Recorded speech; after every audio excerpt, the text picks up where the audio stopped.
Hello there, Carol.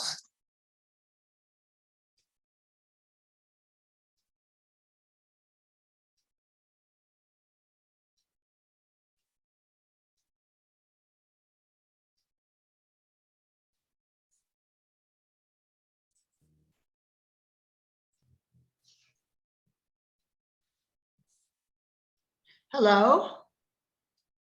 We're just waiting for whoever to show up. I think Zoom automatically updated me because this is different than it used to be. Okay. Well, All right, I won't suffer. Okay. Well, if you do suffer, mute yourself first. You can't tell people that in real life. Sometimes I would like to.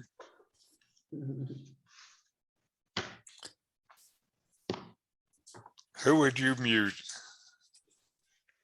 Oh, I can think of a few people. Okay. You Okay. sometimes.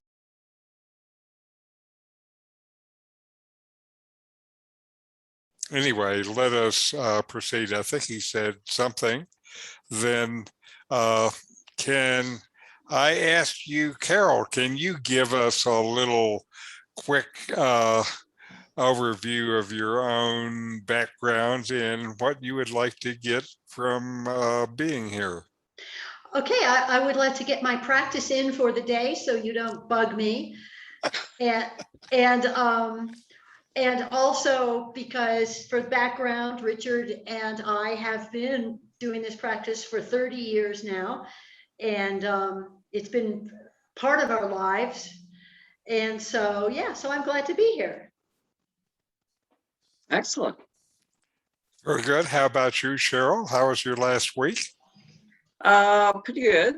Getting back on track. You know, every time I go away and trot off to the mountains, not a lot of meditating happens while I'm out there, and then I come back and reestablish my routine. And so far, so good. It's coming. Mm-hmm. Yeah.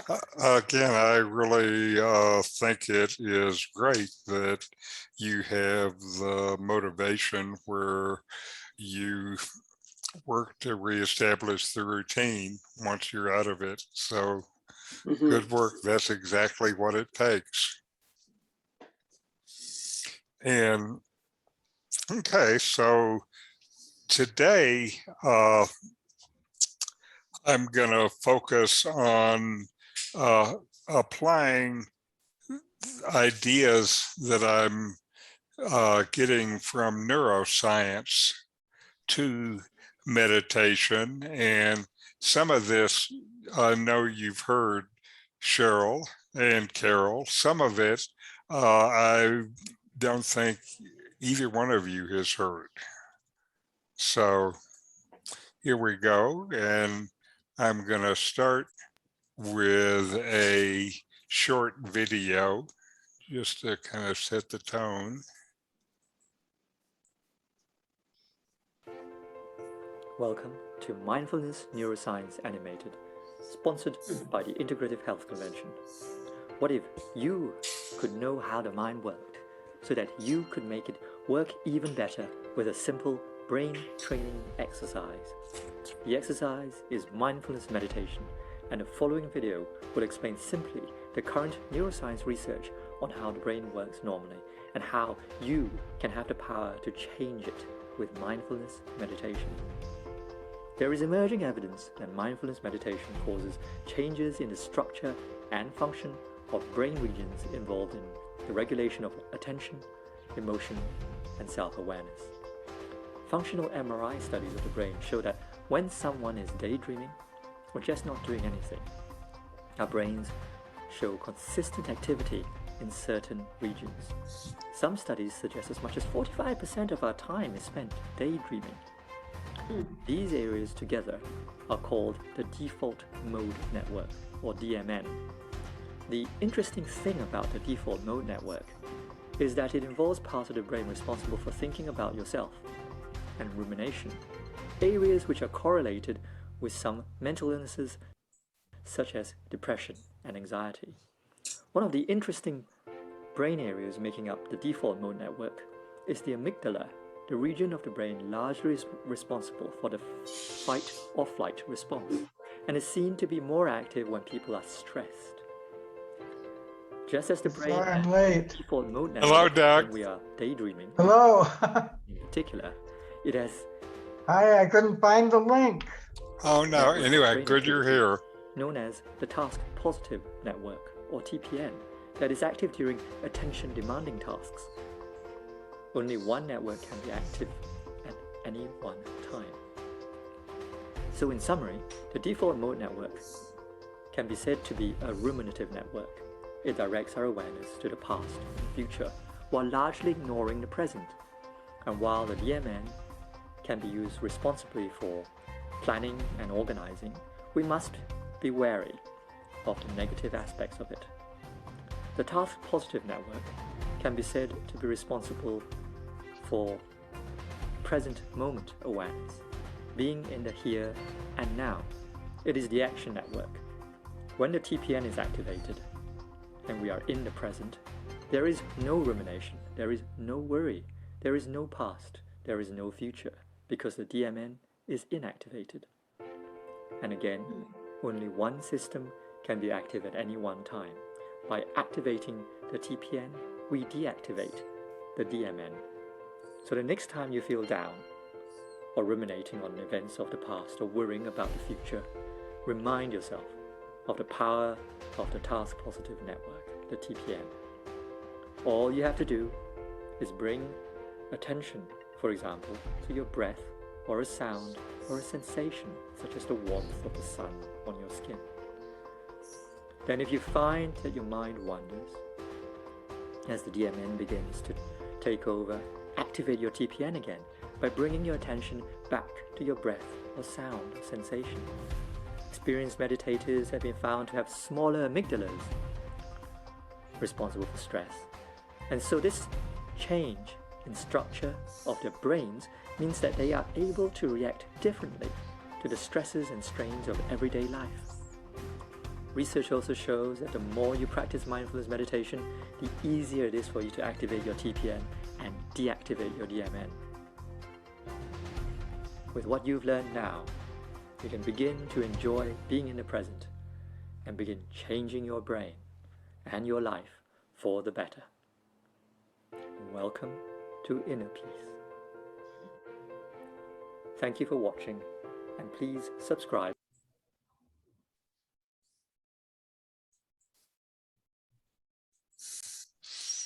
All right. And now we are going to start with a 10-minute mindfulness.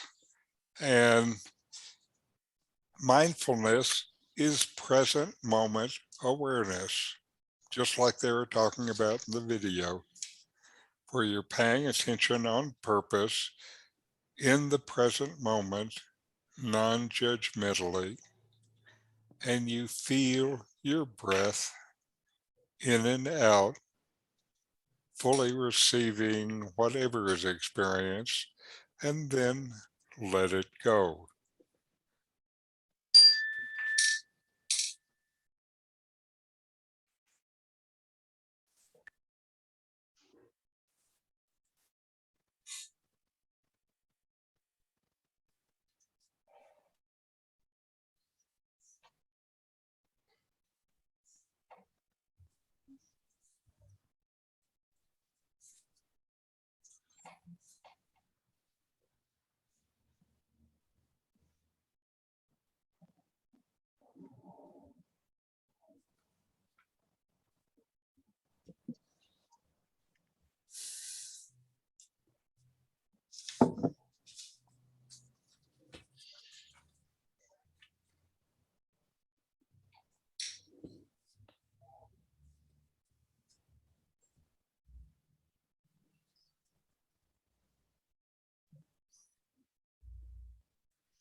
All right.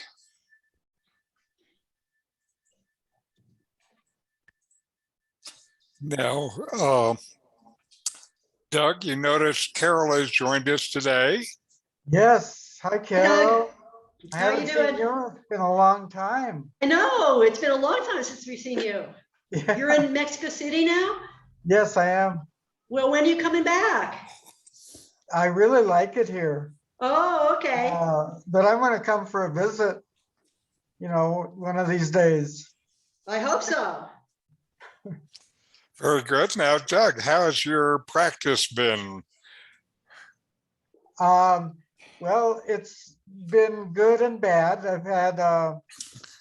I had a hard time remembering to do it at first, like the first couple of days. I just totally forgot it, and I'd be laying in bed at night, and I thought, "Oh, damn!"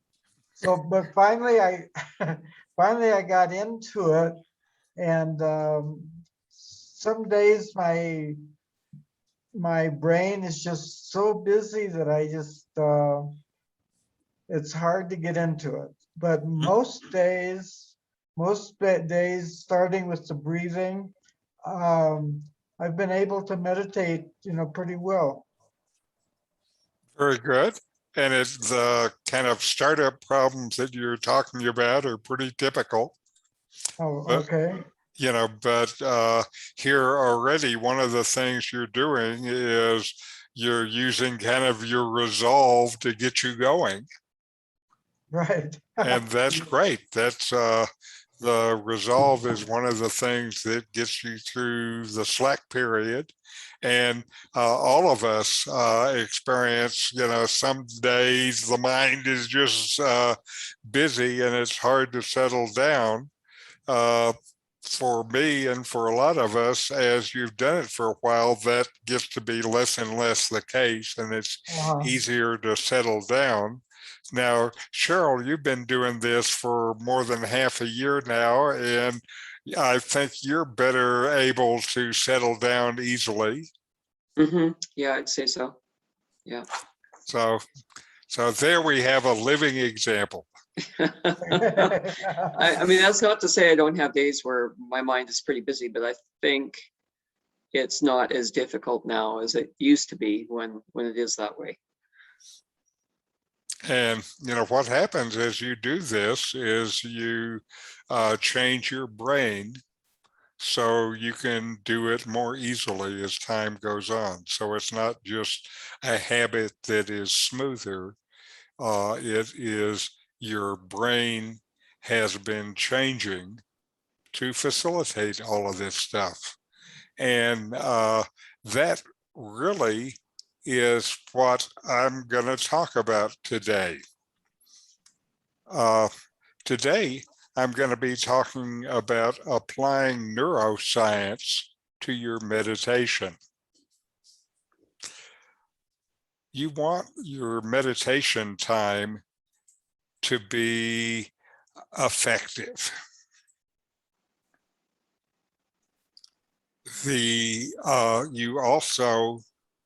What you want is to be able to do two things. The first is to be able to find yourself and dwell in a place of peace and inner quiet. And then you also want to bring these changes to your brain into your life. And meditation can do this. These changes have many long-term effects, such as increased day-to-day happiness and improvement in your response to stress and a better immune system. Recently, I've been learning about using the eyes and breath and neurochemicals to support this process of changing the brain. One great source I have found is a leading neuroscientist, Dr. Andrew Huberman, a Stanford neuroscientist who has a number of YouTube videos. And now I'm trying to adapt what I'm learning from him to our meditation. One thing I think is interesting about this is how he has learned from the study of world-class athletes and light combat troops a number of things about the brain and using the brain and changing the brain. And what he's learned, really, there are parts of it that fit with the ancient teachings about meditation. And I'm going to go through some of that today. The first is focus. If you want to speed the change to your brain, the more you can focus, the greater the change. In ancient meditation teachings, we are taught that the key to success in spiritual practice is your desire. Desire to change, desire to improve, desire to be happy, desire for liberation. This desire naturally leads to greater focus. So this advice is right on.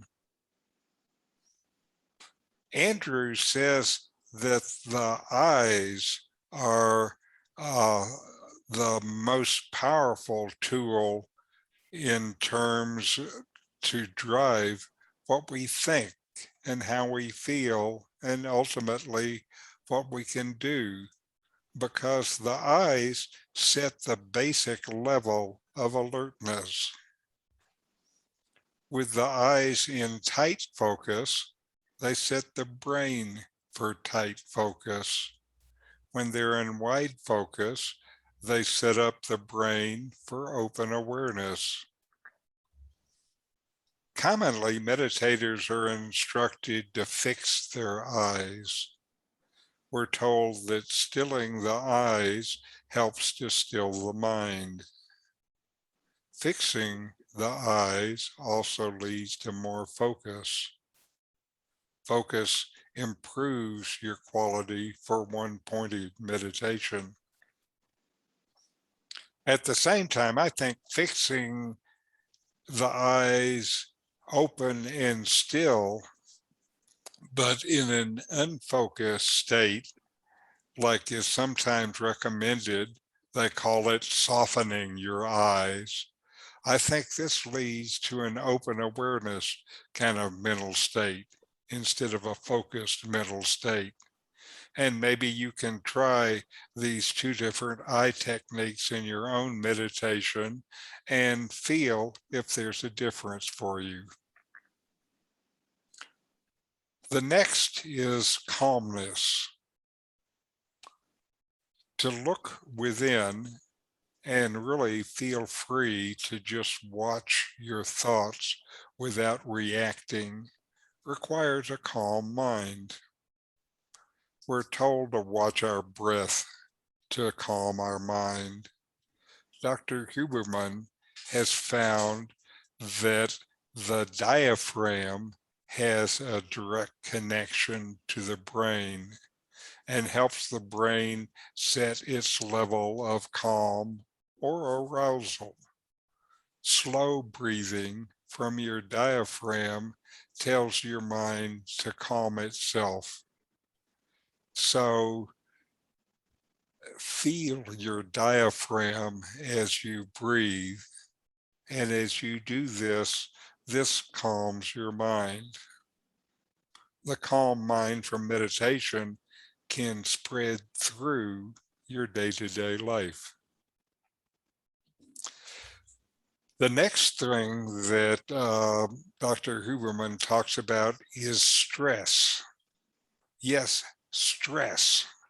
This seems opposite from the calmness we want in our meditation, but stress is a motivator and is actually a key to the biological process of changing your brain. This means that instead of avoiding stress, which is what we usually do, then move towards it. When you move towards something that is difficult, your brain releases noradrenaline, a neurotransmitter that both energizes your brain cells that you're using and then actually marks them for upgrading the next time you rest or sleep. This is the basis for neuroplasticity, your brain's ability to change itself. I'm trying to figure out how to use this in my own meditation.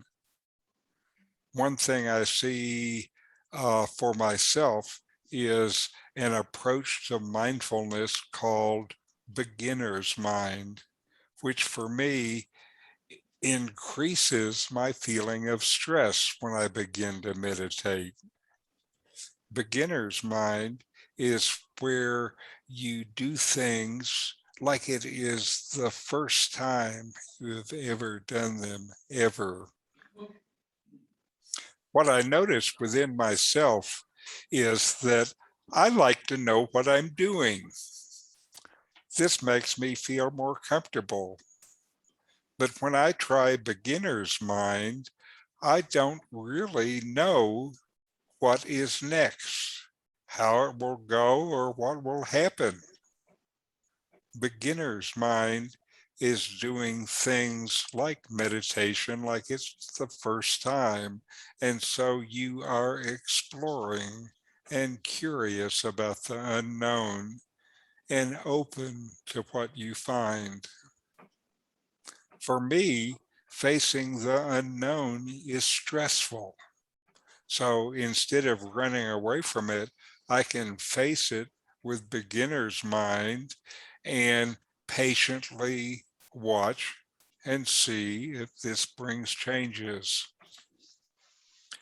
The stress, the noradrenaline, combines with the focus, which generates acetylcholine, another neurotransmitter. Together, they mark the neurons involved in the activity, and they set them to be upgraded when you sleep. So stress plus focus are the drivers to change your brain, the focus for neuroplasticity. Now, the last piece of the biochemical cycle is the reward. In the biochemical sense, this is dopamine, a third neurotransmitter. You generate dopamine when something that you feel is good happens, like when you achieve a goal or hug a friend, listen to or make music, discover new things, see a flower, meditate, go shopping, or get a like on Facebook. One secret of life is to learn to generate dopamine from internal actions, not external things like buying something new or a social media like. Dopamine is your body's reward system, and you can use it to increase your own motivation. You can use it to reward behaviors that you're moving towards. One secret to this is to set yourself small goals so that you can reward yourself for achieving it. This gives you dopamine as you go.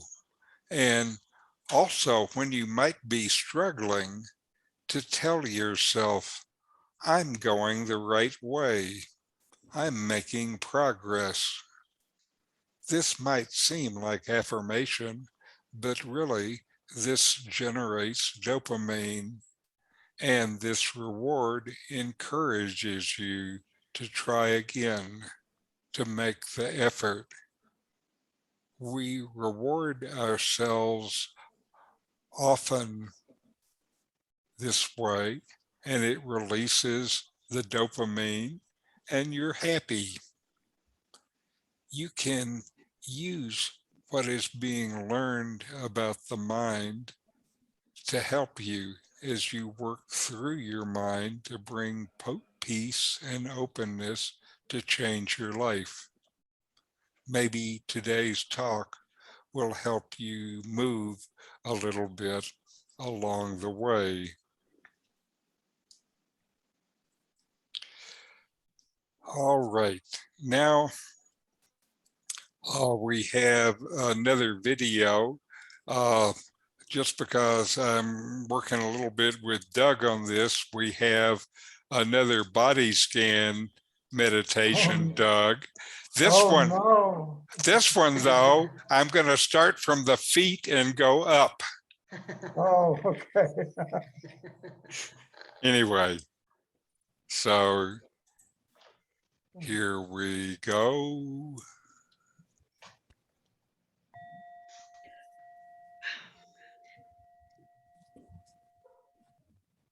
We start by bringing our awareness to our breath.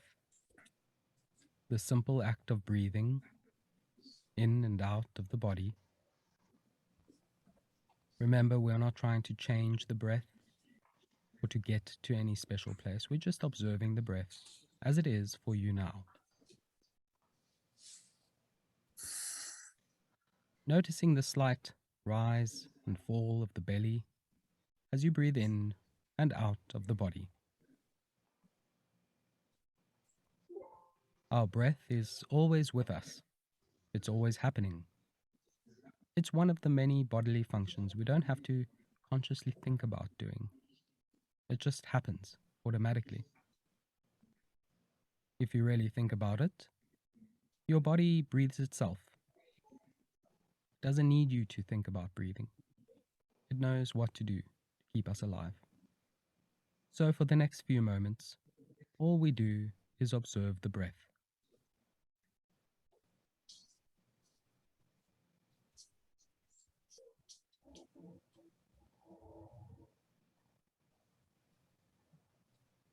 When you're ready, on the next in-breath, imagine that breath going all the way from your nose, down your body, and coming to rest on your feet, both of your feet. Bringing your full awareness to your feet now. Noticing if you can feel any sensations in your feet. Some tingling, some heat, whatever there is for you now. If you are experiencing no sensations at all, that's okay too. Simply be aware of the fact that you aren't feeling anything. Moving our awareness now to the toes of the feet. Noticing any sensations here. Moving to the soles of the feet. The heels of the feet. And the ankles of both the legs. What's coming up for you here? If your mind wanders, which it will, it's what minds do. They're so quick to create a story or relive a past or future event. When you notice this, simply and kindly bring your awareness back to whichever part of the body you were focusing on. When you're ready, moving your awareness to the lower legs, noticing anything here. Perhaps the pressure from the surface of the floor, or your clothing on your skin, whatever's coming up for you.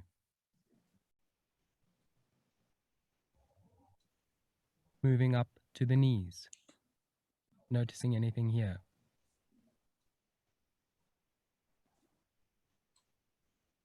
Moving past the knees now to the upper legs, noticing any sensations here. Strong, big muscles in this area. What's coming up for you? When you're ready, we're moving to the pelvis, the whole pelvis, the front and the back.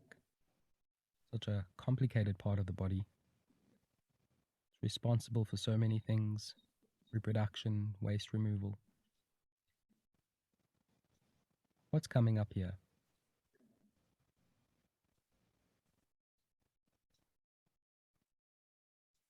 Moving up into the belly, noticing the slow rise and fall as we breathe, and any sensations that might accompany that. If your mind has wandered, simply acknowledge this and kindly bring it back to whichever part of the body you were focusing on. Moving up into the chest area. There's also a slight rise and fall here as we breathe. Any other sensations that might be coming up for you?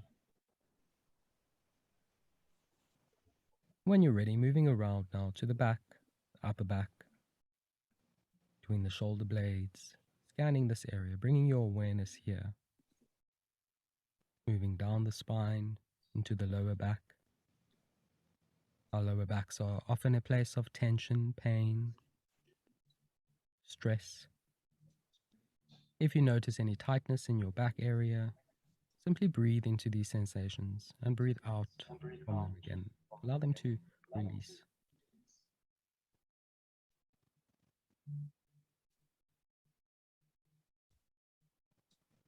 On the next in-breath, taking our whole torso into our awareness, front and back, noticing any sensations that you might be feeling. If you aren't feeling any sensations, that's okay too. Just be aware of this. There's no right or wrong way to do this. On the next in-breath, imagine that breath moving from your nose all the way down to the fingertips. What sensations are coming up for you here? Moving up now to the palms of the hands, to the tops of the hands, into the wrists. What's happening? Be curious. If you're feeling something, go into it. Explore it. Be curious about your sensations. Moving our awareness into the forearms, noticing anything here. And if your mind has wandered, simply bring it back with kindness and compassion. Moving into the elbows, up into the upper arms, the bicep area. Noticing any sensations along the way. Moving up into the shoulders now, often a place of stress, tension. If you're feeling a little bit tight, simply breathe into the tightness and breathe out from it. Allow yourself to release that tightness.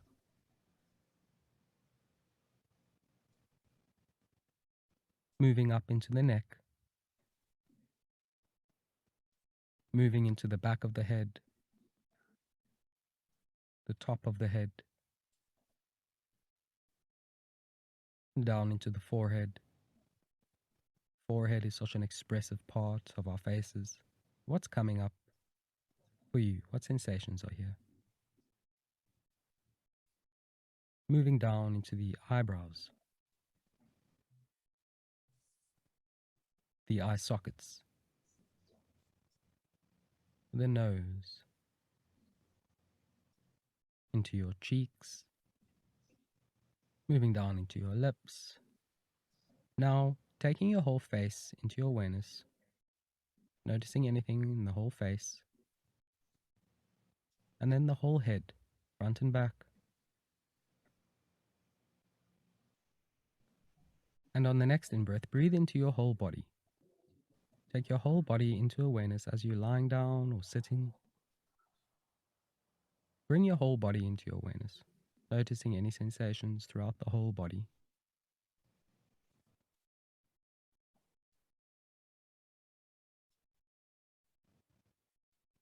If your mind wanders, simply and kindly bring it back. Don't punish yourself. This is your body, your amazing body. It wants you to be alive. It wants you to thrive. It's yours, and it keeps you alive. Taking a moment now to express some gratitude for your body,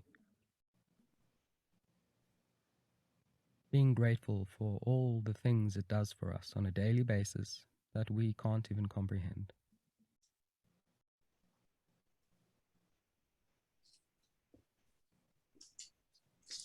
Bringing your awareness back to your breath now.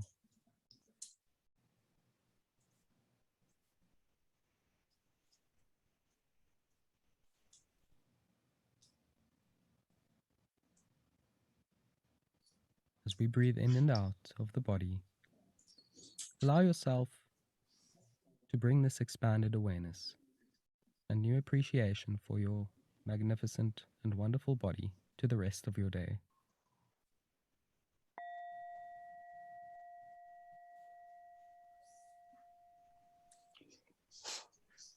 I want to mention that he talked at the end of this about feeling gratitude. And feeling gratitude is one of those things that releases dopamine. So feeling gratitude then gives you a physical reward. Now we will go to our next meditation, and we have a few minutes. Oops, let me stop this.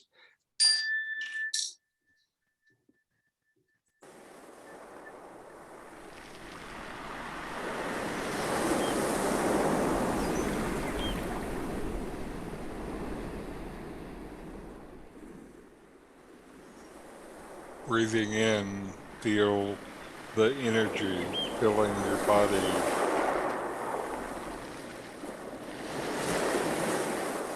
Breathing out, feel calmness spread through your body.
All right. Now let us close with a short chant.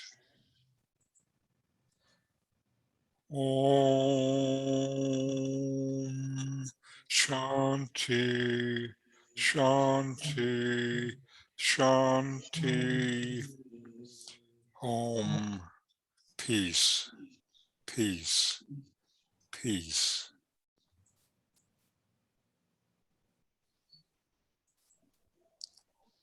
All right. Are there any questions or discussion?